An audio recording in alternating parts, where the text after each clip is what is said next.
บายดีท่านผู้ฟังที่เคารพทุกท่านพบกับรายการวิทยุภาคภาษาลาวสถานีวิทยุ FEBC รายการ30นาทีต่อไปนี้หวังว่าจะเป็นประโยชน์ต่อท่านผู้ฟังในการดำเนินชีวิตเมื่อท่านผู้ฟังได้ติดตามรายการนี้ท่านก็จะมีความหวังมีความสุขในการดำเนินชีวิตเชิญท่านผู้ฟังติดตามได้ดังต่อไปนี้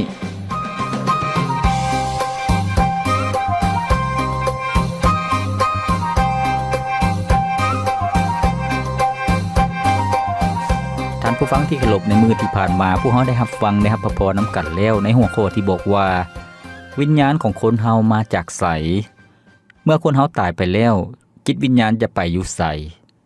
เชื่อว่าจะให้พระพรสำหรับท่านผู้ฟังให้ความรู้สำหรับท่านผู้ฟัง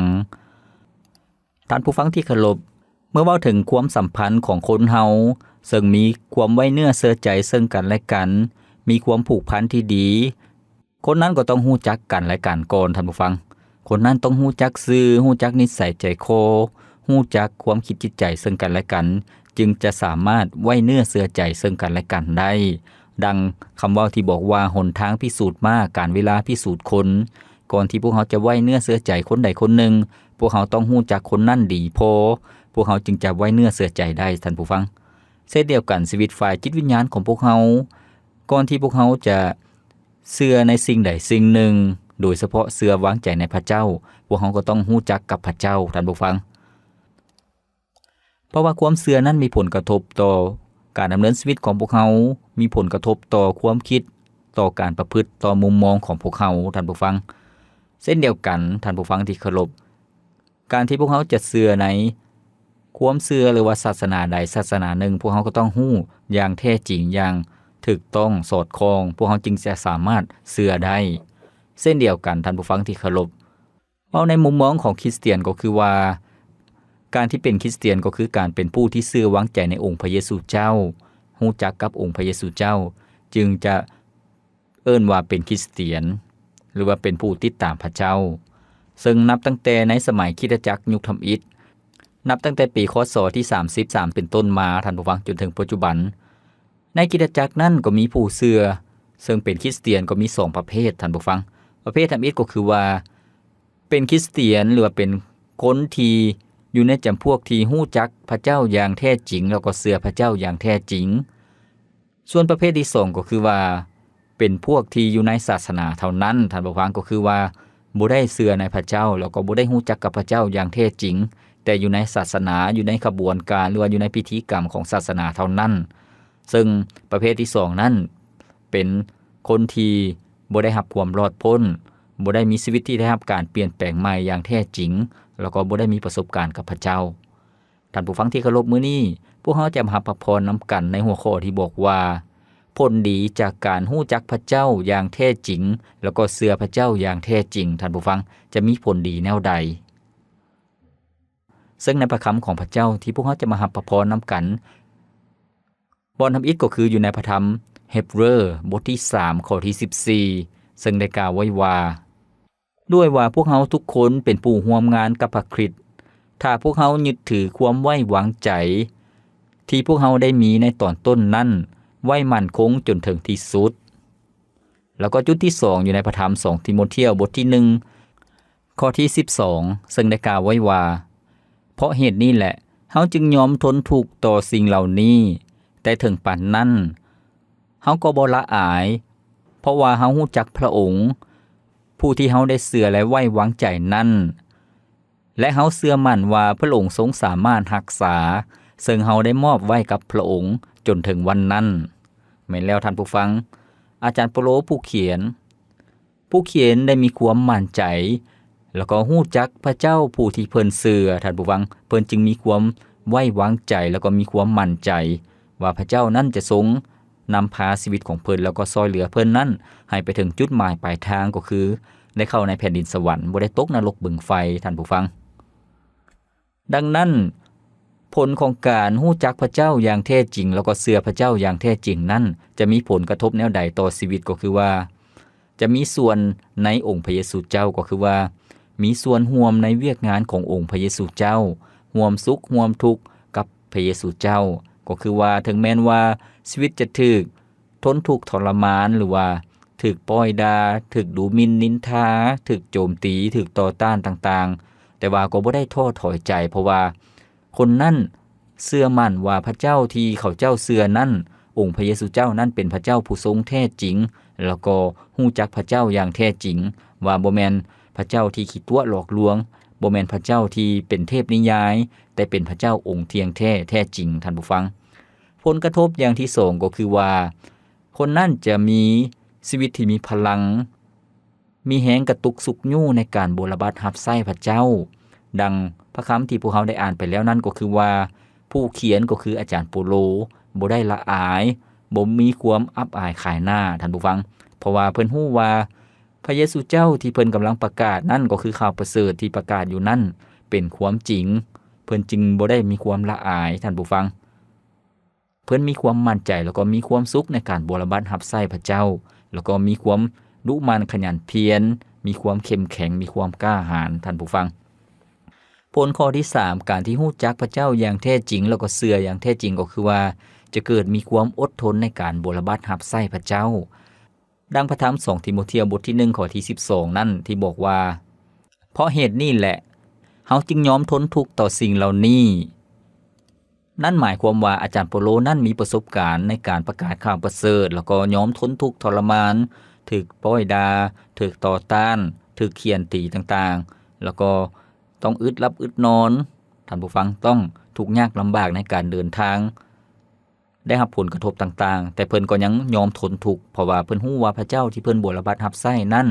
แม่นพระเจ้าองค์แท้จริงแล้วก็ข่าวประเสริฐที่เพิ่นกำลังประกาศอยู่นั่นเป็นความจริงซึ่งคนที่เชื่อวางใจในข่าวประเสริฐเรื่องราวขององค์พระเยซูเจ้าก็จะได้รับความรอดพ้นท่านผู้ฟังให้พวกเรามาเบิ่งผลกระทบข้อที่4ผลที่ดีก็คือว่าผู้ที่ฮู้จักพระเจ้าอย่างแท้จริงเชื่อพระเจ้าอย่างแท้จริงก็จะนำมาซึ่งสง่าราศีและก็ความปิติยินดีท่านผู้ฟังความชื่นชมยินดีในชีวิตจะเกิดขึ้นเพราะว่ามีความเชื่อวางใจในพระเจ้าฮู้จักพระเจ้าอย่างแท้จริง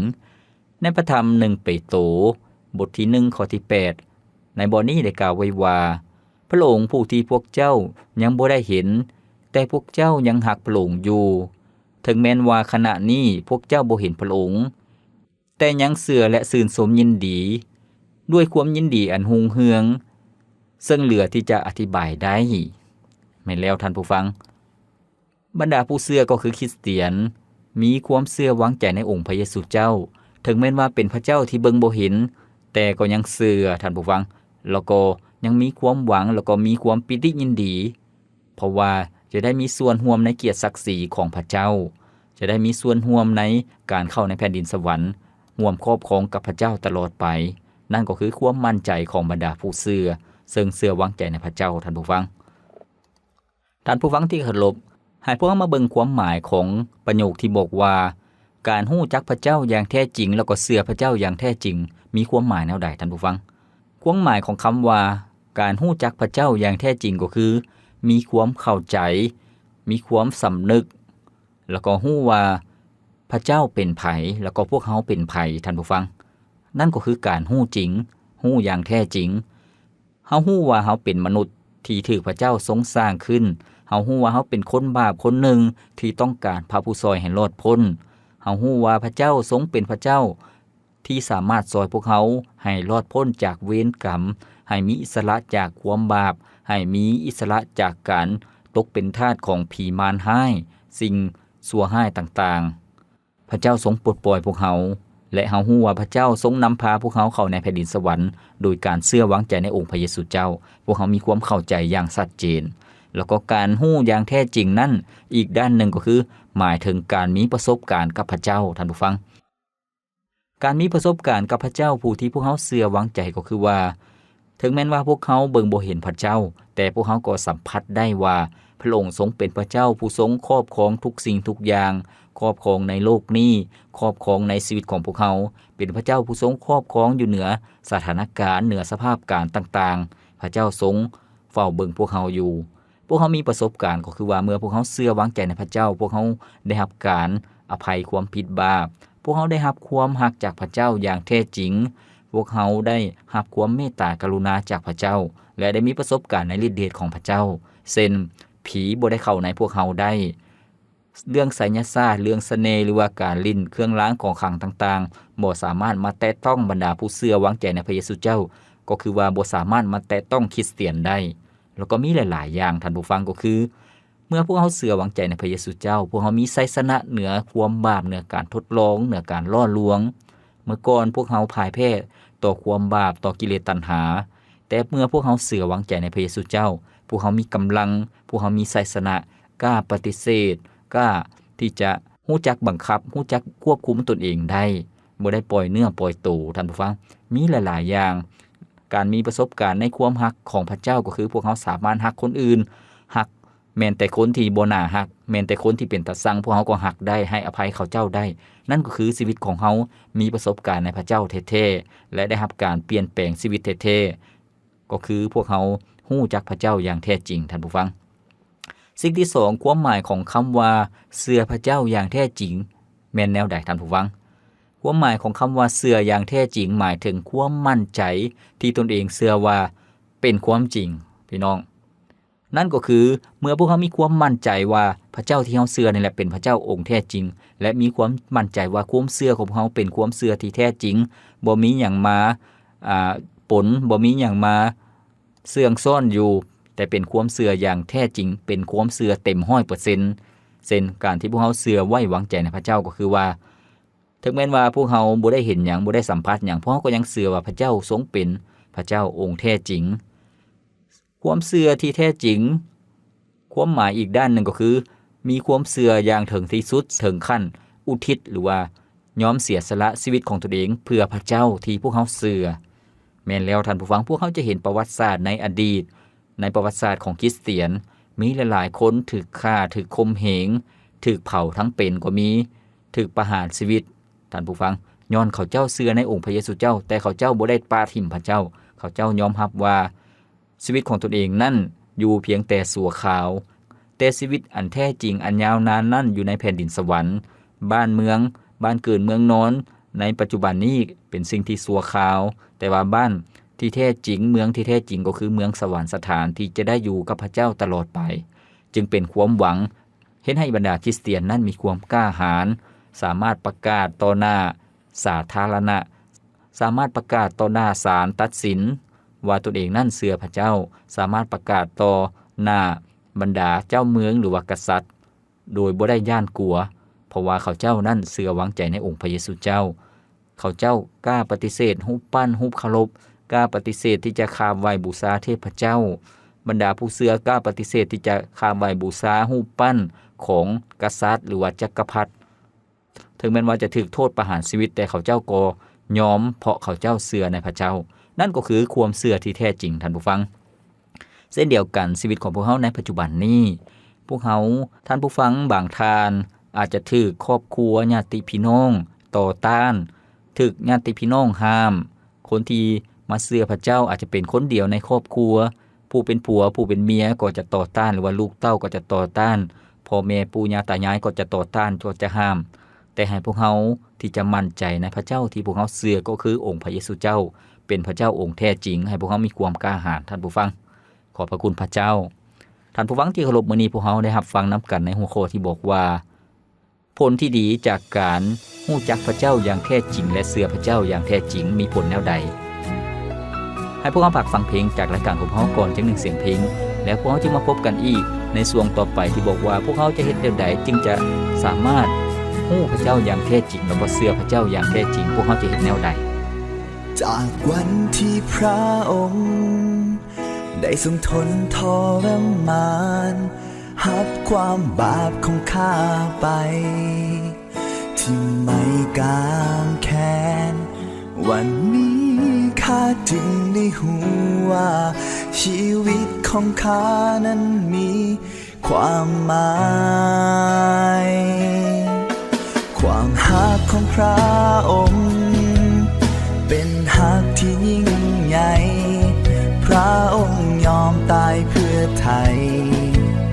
ที่ไม่กางแค้นเปลี่ยนข้าให้มีชีวิตใหม่ให้ข้าพบชีวิตแท้ในพระองค์พระองค์ ค์ทรงพระชนพระองค์เป็นคืนมาแล้วและวันนี้ข้าจึงได้พบกับชีวิตที่อัศจรรย์เพราะว่าองค์พระเยซูพระองค์ทรงเป็นพระเจ้าของข้าทรงไถ่เสนาความตายด้วยฤทธิ์อำนาจยิ่งใหญ่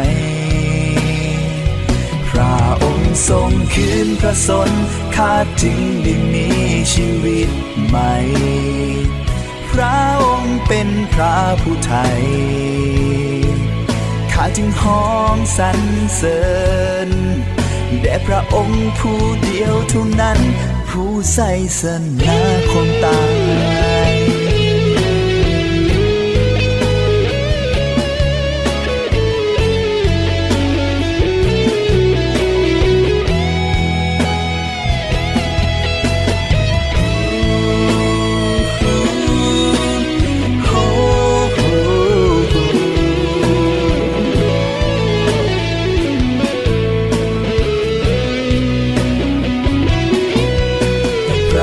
ทรงพระชนพระองค์เป็นคืนมาแล้วและวันนี้ข้าจึงได้พบกับชีวิตที่อัศจรรย์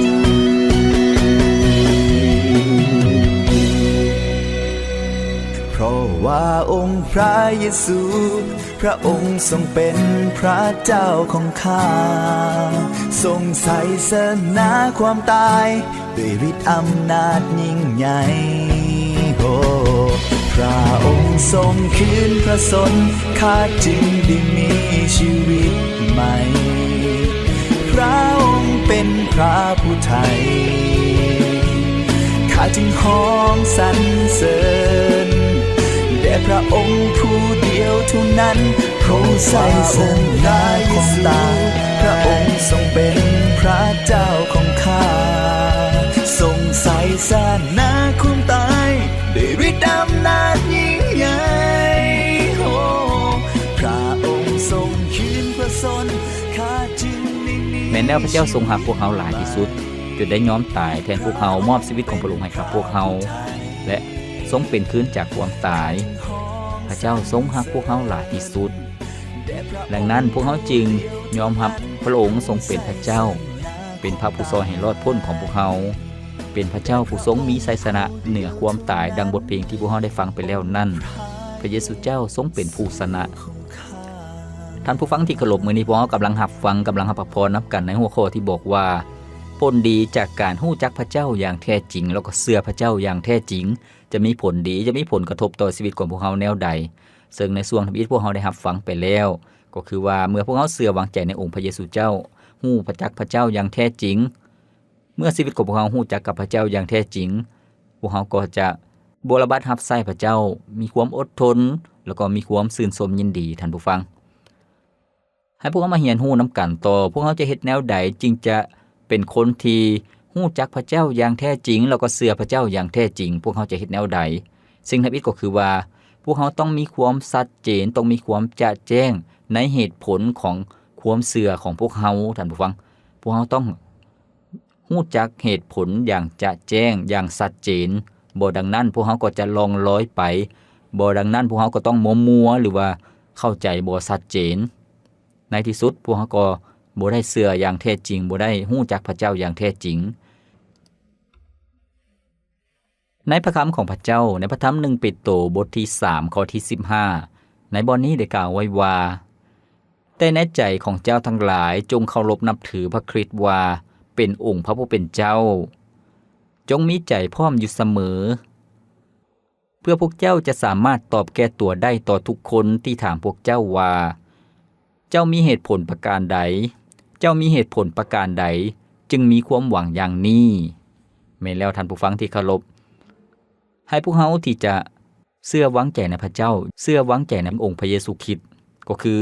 ยอมรับว่าพระองค์ทรงเป็นองค์พระผู้เป็นเจ้าอย่างแท้จริงท่านผู้ฟังความหมายก็คือว่าพระเจ้าที่พวกเราเชื่อนั้นเป็นพระเจ้าที่มีจริงเป็นพระเจ้าที่แท้จริงในพระคำ2ทิโมธีบทที่1ข้อที่12ในบทนี้ได้กล่าวไว้ว่าเพราะเหตุนี้แหละ เฮาจึงยอมทนทุกข์ต่อสิ่งเหล่านี้แต่ถึงปานนั้นเฮาก็บ่ละอายเพราะเฮาฮู้จักพระองค์ผู้ที่เฮาได้เชื่อและไว้วางใจนั้นและเฮาเชื่อมั่นว่าพระองค์ทรงสามารถรักษาซึ่งเฮาได้มอบไว้กับพระองค์จนถึงวันนั้นแม่นแล้วท่านผู้ฟังอาจารย์เปาโลมีความมั่นใจอย่างชัดเจนว่าเพิ่นฮู้ว่าพระเจ้าที่เพิ่นเชื่อนั้นเป็นพระเจ้าผู้ทรงมีตัวตนอย่างแท้จริงเป็นพระเจ้าที่เที่ยงแท้บ่คือกันกับพระอื่นๆท่านผู้ฟังบ่เพียงแต่เท่านั้นเมื่อเพิ่นฮู้จักพระเจ้าอย่างแท้จริงชีวิตของเพิ่นนั้นก็เชื่ออย่างแท้จริงท่านผู้ฟังแล้วก็บ่เพียงแต่เท่านั้นพวกเฮาต้องมีความชัดเจนในเรื่องเหตุและผลเรื่องความเชื่อของเฮาก็คือว่า1ฮู้จักว่าพระเจ้าที่เฮาเชื่อนั้นมีจริงสิ่งที่2ก็คือว่าพวกเฮาต้องเชื่อมั่นว่าพระคริสตธรรมคัมภีร์ซึ่งเป็นคำสอนของพระเจ้านั่นเป็นความจริงท่านผู้ฟังพระคริสตธรรมคัมภีร์ที่เป็นคำสอนของพระเจ้านั่นเป็นความจริงแล้วก็สามารถเปลี่ยนแปลงชีวิตของคนเฮาได้ในพระธรรม2ติโมธีบทที่3ข้อที่16-17ได้กล่าวไว้ว่าพระคัมภีร์ทุกตอนได้รับการทรงบันดาลใจจากพระเจ้าและเป็นประโยชน์ในการสอนการกล่าวตักเตือนว่ากล่าวการปรับปรุงแก้ไขให้ถูกต้องและการอบรมในทางชอบธรรมเพื่อคนของพระเจ้าจะบรรลุผลสำเร็จและจัดเตรียมไว้พร้อมสำหรับการดีทุกอย่างแม่นแล้วท่านผู้ฟังนี่ก็คือสิ่งที่ยั่งยืนว่าคำสอนของพระเจ้านั่นเป็นความจริงพวกเขาจึงมีความเชื่อในคำสอนของพระเจ้าบ่เพียงแต่เท่านั้นท่านผู้ฟังที่เคารพพวกเขาต้องฮู้ว่าชีวิตของมนุษย์นั้นมีความหมายหยังพวกเขาต้องฮู้จักแรงที่มาของชีวิตของมนุษย์แล้วก็ฮู้จักความหมายของชีวิตของคนเฮาซึ่งพระคัมภีร์ก็ได้เปิดเผยให้พวกเขาเห็นว่ามนุษย์ทุกคนนั้นเป็นคนบาปแล้วก็ทุกๆคนนั้นต้องตายพระคัมภีร์ได้กล่าวไว้ว่ามีข้อกำหนดไว้สำหรับมนุษย์ก็คือว่าต้องตาย1ครั้งหลังจากนั้นก็ต้องพบการพิพากษาท่านผู้ฟังเมื่อพวกเขาฮู้จักที่มาของมนุษย์ฮู้จักจุดหมายปลายทางของมนุษย์พวกเขาจึงเชื่อในพระเจ้าผู้ทรงสามารถปลดปล่อยพวกเขาให้พวกเขาได้รอดพ้นจากนรกบึงไฟให้พวกเขารอดพ้นจากการถูกตัดสินลงโทษได้ท่านผู้ฟังบ่เพียงแต่เท่านั้นพวกเขาจะเฮ็ดแนวใดที่จะเป็นคนที่ฮู้จักพระเจ้าอย่างแท้จริงแล้วก็เชื่อพระเจ้าอย่างแท้จริงก็คือว่าพวกเขาต้องมีความเชื่อที่จะแจ้งที่ชัดเจนต่อคำมั่นสัญญาของพระเจ้าเกี่ยวกับอาณาจักรของพระองค์ท่านผู้ฟังพวกเขาต้องมีความเชื่ออย่างชัดเจนอย่างแจ่มแจ้งชีวิตของพวกเขาจึงจะได้ฮู้ว่าความสุขที่แท้จริงนั่นเป็นแนวใดท่านผู้ฟังความสุขที่แท้จริงเป็นแนวใดความหมายของชีวิตที่มีสง่าราศีเป็นแนวใดซึ่งในพระธรรมโรมบทที่8ข้อที่21ในบทนี้ได้กล่าวไว้ว่าในมื้อหนึ่งสรรพสิ่งที่ทรงสร้างนั้นจะถูกปลดปล่อยให้เป็นอิสระจากอำนาจของความเสื่อมสูญและจะได้มีส่วนในอิสรภาพอันรุ่งเรืองแห่งบรรดาลูกของพระเจ้าแม้แล้วท่านผู้ฟังที่เคารพพระคริสตธรรมคัมภีร์ได้บอกให้พวกเราเห็นอย่างชัดเจนว่ามื้อหนึ่งชีวิตของพวกเราจะหลุดพ้นออกจากความตายความเน่าเปื่อยและชีวิตของพวกเรานั้นจะมีส่วนในสง่าราศีในเกียรติศักดิ์ศรีของพระเจ้าก็คือว่าจะมีร่างกายใหม่ที่เป็นร่างกายที่งดงามเพราะว่าพวกเรานั้นได้เป็นลูกของพระเจ้าพวกเราเชื่อวางใจในพระองค์ท่านผู้ฟังขอบพระคุณพระเจ้าชีวิตของพวกเราจึงจะเต็มอิ่มในชีวิตนิรันดรอยู่ในแผ่นดินสวรรค์กับพระเจ้าบ่เพียงแต่เท่านั้นท่านผู้ฟังที่เคารพพวกเราฮู้ว่ามื้อหนึ่งพวกเราจะได้มีส่วนร่วมในการครอบครองมีส่วนร่วมในการรับมรดกกับองค์พระเยซูเจ้าในแผ่นดินสวรรค์ซึ่งในพระธรรมโรมบทที่8ข้อที่17ก็ได้กล่าวไว้ว่าถ้าเฮาทั้งหลายเป็นบุตรแล้วเฮาก็เป็นผู้รับมรดกด้วยคือเป็นผู้รับมรดกจากพระเจ้าและเป็นผู้ร่วมรับมรดกกับพระคริสต์ถ้าแม้นว่าเฮาทั้งหลายได้ทนทุกข์ทรมานด้วยกันกับพระองค์นั้นเฮาก็จะได้รับสง่าราศีกับพระองค์เหมือนกันแม่นแล้วท่านผู้ฟังพวกเฮาจะได้มีสิทธิ์อำนาจครอบครองร่วมกับองค์พระเยซูเจ้าในฐานะกษัตริย์ที่ครอบครองในแผ่นดินสวรรค์เฮ็ดให้ชีวิตของพวกเฮานั้นมีความชัดเจนว่าอาณาจักรสวรรค์นั้นเป็นความจริงพวกเฮาจึงมีความเชื่ออย่างแท้จริงท่านผู้ฟังที่เคารพดังนั้นท่านผู้ฟังที่เคารพชีวิตของพวกเฮาที่เป็นชีวิตที่มีพลังเป็นชีวิตที่มีไสยชนะนั้นแล้วก็การรับใช้พระเจ้าด้วย ความฮ้อนหนด้วยความเอาจริงเอาจังด้วยความอุทิศตนอุทิศชีวิตเพราะว่าพวกเฮารู้จักพระเจ้าอย่างแท้จริงและเชื่อพระเจ้าอย่างแท้จริงฉะนั้นท่านผู้ฟังที่เคารพให้พวกเฮามีความชัดเจนในความเชื่อของพวกเฮาให้พวกเฮามีความชัดเจนมีความจะแจ้งต่อพระเจ้าผู้ที่พวกเฮาเชื่อชีวิตของพวกเฮานั้นจึงบ่ได้อ่อนแอบ่ได้ท้อถอยใจบ่ได้อิดเมื่อยบ่ได้ล้มลงในปัญหาต่างๆแต่พวกเฮาจะมีชัยชนะเพราะว่าพวกเฮารู้จักพระเจ้าอย่างแท้จริงและเชื่อพระเจ้าอย่างแท้จริงข้าพเจ้าหวังอย่างยิ่งว่าหัวข้อที่พวกเฮาได้เรียนรู้ในมื้อนี้จะให้กำลังกายกำลังใจสำหรับท่านผู้ฟังที่จะดำเนินชีวิตในยุคปัจจุบันนี้ด้วยความสง่าผ่าเผยด้วยความเข้มแข็งรายการของพวกเฮาดำเนินมาฮอดนี้ก็สิ้นสุดเพียงเท่านี้ข้าพเจ้าพรประเสริฐผู้ดำเนินรายการขอกล่าวคำว่าขอพระเจ้าอวยพรท่านผู้ฟังทุกท่านพบกันใหม่ในมื้อต่อไปสบายดีในเส้นทางอันคับแคบแบกการแขนของข้าตามไปที่ปลายทางที่ตัวข้านั้นก้าวไปข้าจะได้พบองค์พระผู้เป็นเจ้าทรงเปี่ยมด้วยพระสิริทรงถ้าหับข้าอยู่ที่นั้นจนกว่าพระองค์เสด็จมาอีกครั้งข้าจะลุกขึ้นยืนและหีบย่างก้าวไปเมื่อพระสิริปกคลุมทั่วโลกาข้าจะห้องสรรเสริญพระนามพระองค์องค์พระผู้เป็นเจ้าของข้าทรงเป็นพระผู้สวยให้โลกทรงเป็นองค์เจ้านายของข้าจอมลาสาแห่งพระสิริ